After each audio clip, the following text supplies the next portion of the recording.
ses mots d'auteur et on va voir Étienne Aubury, auteur de BD. Le premier mot, ce serait expressionnisme.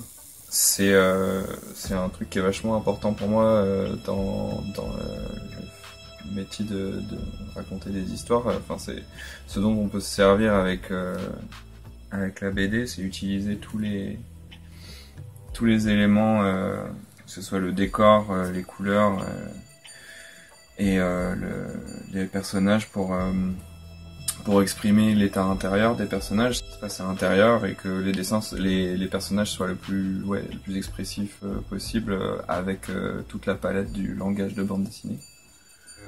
Le deuxième, c'est esthétique, parce que j'ai plusieurs styles de dessin avec lesquels je peux répondre suivant le projet sur lequel je suis. Là, ça c'est du semi-réaliste,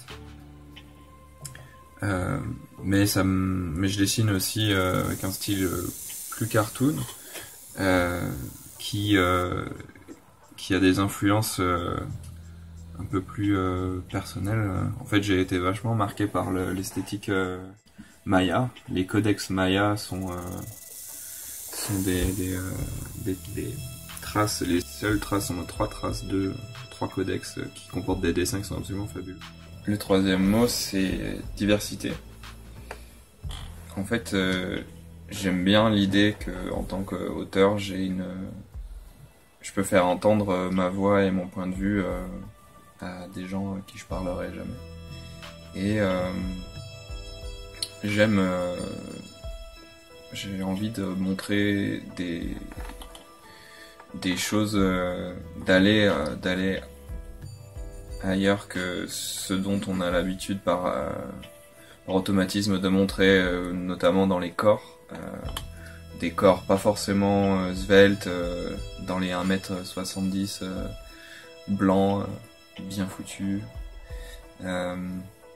dessiner des particularités, de normalité, quoi, de chair qui pendouille, qui sont pas forcément bien tendues, voilà. Et puis aussi d'autres couleurs de peau, et puis ça va aussi dans les relations, montrer d'autres relations que des relations forcément hétérosexuelles.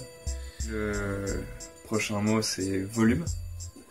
Parce que dans mon travail, alors déjà j'adore faire des choses avec mes mains, fabriquer des choses avec mes mains, notamment du modelage qui sont posés sur l'étagère. Là, c'est les personnages de l'Amorce de Cristal.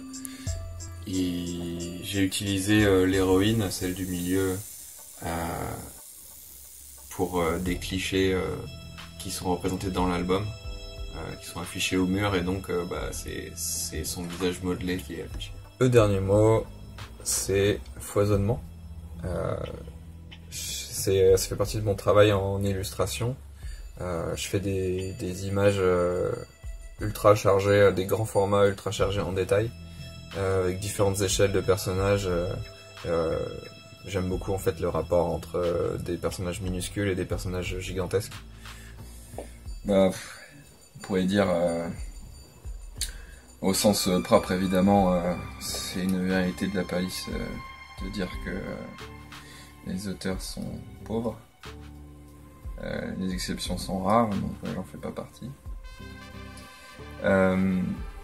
Mais après, l'argent c'est qu'une énergie, donc c'est une énergie comme une autre pour faire des choses. Et on trouve chacun notre énergie quelque part. Voilà. En tout cas, j'ai le sentiment d'avoir plein d'énergie pour faire plein de projets, donc ouais, en tout cas j'ai plein d'énergie.